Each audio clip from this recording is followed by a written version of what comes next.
Hello दोस्तों, स्वागत है आप सभी का text book super coaching platform पे। तो जैसा कि आप सभी को पता है कि आज शाम 5 बजे जो है यूजीसी नेट एनटीए की वेबसाइट पर आपके रिजल्ट्स आ चुके हैं और उसके बाद रिजल्ट के साथ साथ आप जो अपने स्कोर कार्ड देख रहे होंगे जिसमें आप देख रहे होंगे कि या तो आपका सिलेक्शन हुआ है या फिर नहीं हुआ है। और उस सब प्रक्रिया में एक बहुत बड़ी चीज है जिस पर आप सभी का बहुत ज्यादा ध्यान दिया जा रहा है और आप सभी लोग काफी परेशान है कि सर उन ड्रॉप्ड क्वेश्चन का क्या हुआ, मतलब जिसको हमने चैलेंज किया था। ओके, वो क्वेश्चन क्या चैलेंज हुए कि नहीं हुए, क्या वो ड्रॉप हुए कि नहीं हुए, और उसके बारे में आप सभी को बहुत सारी विडंबनाएं है। सो इस वीडियो में हम बात करने वाले हैं कि फाइनल आंसर की में किन क्वेश्चंस को यूजीसी ने ड्रॉप किया है, एनटीए ने ड्रॉप किया है, क्या नहीं किया, किसके आंसर बदले हैं, वो सभी बातें इस वीडियो में आपको बताऊंगा। आप सभी से निवेदन है कि जल्दी से इस वीडियो को अपने दोस्तों को शेयर कीजिए जिससे वो भी सारी इंफॉर्मेशन एग्जैक्टली जान सके। शेयर कीजिएगा। टेक्स्ट बुक सुपर कोचिंग को के चैनल को, यूट्यूब चैनल को जरूर ज्वाइन कर लीजिए जिससे आपकी कोई वीडियो मिस ना हो। चलिए, और टेलीग्राम ग्रुप को भी जरूर ज्वाइन कर लीजिएगा, ठीक है। Pradyuman sir text book super coaching का टेलीग्राम ग्रुप है जहां पे आपको रेगुलर अपडेट्स मिलते हैं यहाँ पे क्लासेस के बारे में। सो उसको जरूर ज्वाइन कीजिए। चलिए बात करते हैं जिन क्वेश्चन को हमने शिफ्ट नंबर 1 से चैलेंज किया था उसमें से अगर हम बात करें इस आइडेंटिटी क्राइसिस वाले क्वेश्चन की, तो इसमें कोई बदलाव नहीं किया। उनके हिसाब से आंसर सही है। ए बी सी के हिसाब से उन्होंने आंसर जो है दे दिया है। 3 आंसर माना है, उसमें चेंजेस नहीं किए हैं। ना हिंदी और अंग्रेजी भाषा के जो में अंतर है उसमें और उसको उन्होंने एक्सेप्ट नहीं किया है, ठीक है। तो मतलब ये क्वेश्चन ड्रॉप नहीं हुआ है, इसका आंसर एज इट इज बना हुआ है। बाकी प्रूफ के बाद में भी वो कंसीडर नहीं कर रहे। हिंदी वाले तो कोई भी क्वेश्चन कंसीडर नहीं किया है। ओके, जिस हिंदी भाषा की समस्या को मैंने जिक्र किया था, जिसके लिए मैं एनटीए के ऑफिस भी गया था और आप लोगों के लिए भी हमने ट्विटर पे ही मुहिम चलाई थी। आप लोगों ने, कुछ लोगों ने समर्थन किया, कुछ लोग शायद तक नहीं समर्थन कर पाए। तो जो हिंदी भाषा में सवाल जितने भी गलत है, जैसे कि आप ये क्वेश्चन देख सकते हैं कि सस्पेंड रेमिशन ऑफ पनिशमेंट को बेसिकली अभी बोल सकते हैं सस्पेंड द सेंटेंस को क्या लिख रखा है, दंडादेशों को स्थापित करना, अपोजिट है। और माना उन्होंने आंसर एक को ही माना, मतलब उनका सीधा कहना है कि जो अंग्रेजी में सही लिखा होगा उसी को मान के एनटीए चलेगा। तो मतलब एनटीए जो है अपनी बात पे टिका हुआ है। तो इस सवाल में भी कोई परिवर्तन नहीं किया गया है, ठीक है। इसके बाद ये सवाल है, अच्छा इस सवाल में भी उन्होंने आंसर जो है ए बी सी को ही माना है, नॉट करेक्ट के हिसाब से। सो जो आंसर है 4 ही उन्होंने कंसीडर किया, उसमें भी चेंजेस नहीं कर रहे हैं। इसके बाद नेक्स्ट क्वेश्चन जो है आपका 90, ये जो क्वेश्चन था इसमें भी चेंजेस नहीं माने हैं बेसिकली। अच्छा हाँ, इसमें उन्होंने ऑप्शन में क्या किया है, इस क्वेश्चन की खासियत है उसमें बोल रहा है कि 3 या 4 जो भी, अगर आपने 3 लगाया चाहे 4 लगाया तो इस क्वेश्चन को ड्रॉप नहीं किया है। अगर आप आंसर शीट की देखेंगे, मैं अभी आपको आंसर शीट भी दिखा देता हूं, एक मिनट रुक जाइए। अभी हम आंसर की एक बार देख लेते हैं जिससे आपको क्लियरिटी रहे कि मैं कहां से ये बातें आपको बता रहा हूं। तो यूजीसी नेट एनटीए की वेबसाइट पे अगर हम जाएंगे, तो एनटीए की वेबसाइट पे गए, ये वेबसाइट पे जाने के बाद यहाँ पे आपको क्या दिखेगा, फाइनल आंसर की में जाएंगे। बहुत जल्दी आपको यहाँ पे पॉलिटिकल साइंस दिख जाएगा, पेपर नंबर 2। एक मिनट रुक जाइए। चलिए पॉलिटिकल साइंस देखते हैं क्या स्टार्टिंग में है। पॉलिटिकल साइंस चलिए, मुझे लगता है सर्च करके देखना पड़ेगा हमको। पॉलिटिकल साइंस का क्वेश्चन आईडी संस्कृत का है यहाँ पे।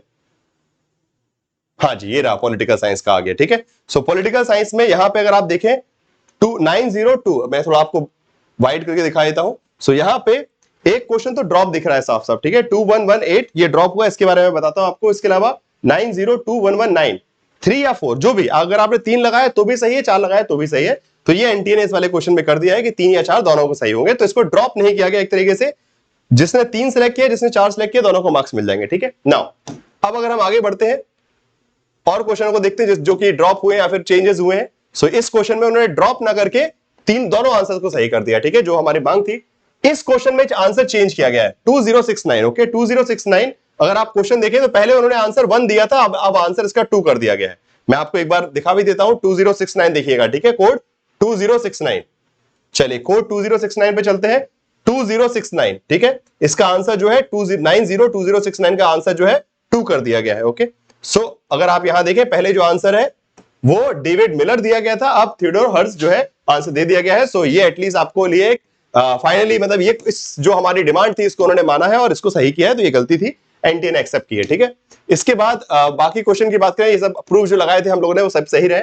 902071 जो कि सागर पंचायत वाला या फिर जो मौसम प्रोजेक्ट मौसम वाला है, इस पर एनटीए अभी भी टिका हुआ है, वो आंसर इसी को मान रहे हैं, मतलब पहले वाले को ही उन्होंने आंसर दिया। अब इसके पीछे क्या लॉजिक है, कोई मतलब मुझे भी समझ में नहीं आ रहा क्या कहना चाह रहा है, बिकॉज सागर पंचायत जैसी कोई चीज आज तक अभी हुई नहीं है जहां तक मुझे इंफॉर्मेशन है।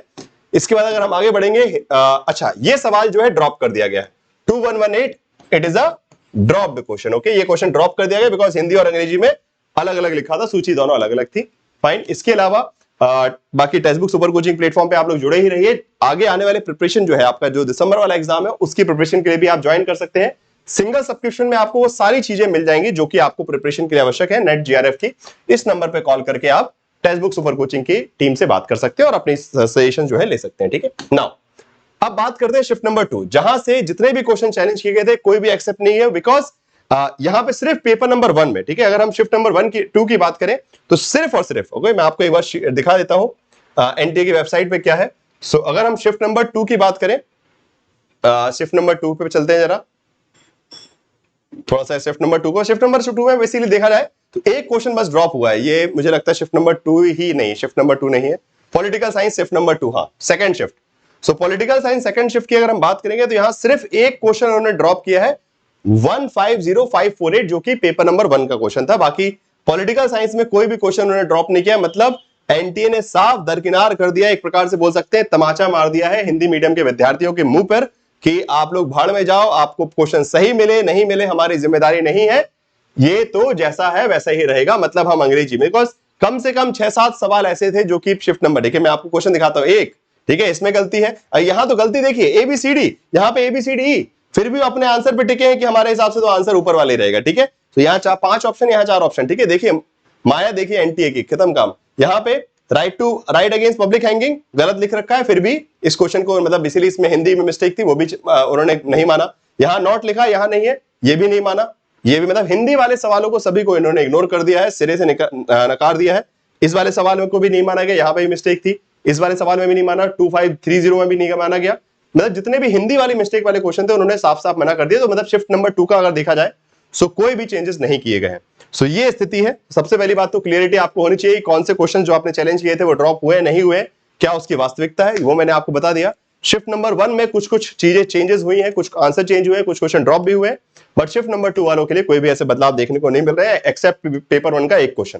सो अब इस स्थिति में अगेन हम एक बार प्रयास कर सकते हैं, एनटीए पे दबाव बना सकते हैं कि जो गलतियां की हैं उसको सुधारी जाए, और एटलीस्ट अगली बार तो, इस बार तो जो रिजल्ट दे दिया उन्होंने दे दिया, फाइनल आंसर की आ चुकी है, अब मेरे हिसाब से रिजल्ट परिवर्तन नहीं होगा, परंतु उन पर हम दबाव बनाए, बिकॉज अगली बार भी आप लोगों को पेपर देना है, तो एटलीस्ट एक दबाव हमको बनाना पड़ेगा एनटीए पे, जिससे अगली बार इस प्रकार की गलतियां हिंदी के पेपर में ना हो। तो आप सभी से भी रिक्वेस्ट है कि जितना हो सके एनटीए को मेल लिखिए कि थोड़ा जिम्मेदार बनो, पैसे हम भी भरते हैं, हिंदी मीडियम के विद्यार्थी क्यों ना हो, आप भी पैसे देते हो और आपको भी सही प्रश्न उत्तर मिलेगा, तभी आप सही उत्तर दे पाएंगे। सो यही मेरा अनुरोध है आप सभी से। अच्छा, एक सवाल आप सभी के मन में और होगा, जैसे कि मुझे पता है इस वीडियो को देखने के बाद बहुत सारे कमेंट्स आने वाले हैं कि सर कट ऑफ क्या हो सकता है, एक्सपेक्टेड कट ऑफ कितना गया है, ओबीसी कैटेगरी का कितना गया है, ईडब्ल्यूएस का कितना गया है, जनरल का कितना गया है, कितने क्वेश्चन पे हो जाएगा, कितने परसेंटाइल पे हो जाएगा, मेरा इतना परसेंटाइल आया है, मेरा हुआ कि नहीं, क्यों नहीं हुआ, या फिर कितने मेरा स्कोर है, ऐसे बहुत सारे सवाल आपके मन में मतलब बेसिकली घूम रहे होंगे, और उन सभी का जवाब भी बहुत जल्दी आपको मिलेगा। आपको करना क्या है, बस टेक्स्ट बुक सुपर कोचिंग के चैनल पर जुड़े रहिए, इस यूट्यूब चैनल को ज्वाइन कर लीजिए। बहुत जल्दी मैं कट ऑफ वाली वीडियोस भी आपको प्रोवाइड करूंगा कि कितना, बिकॉज उसको कैलकुलेट करना पड़ता है।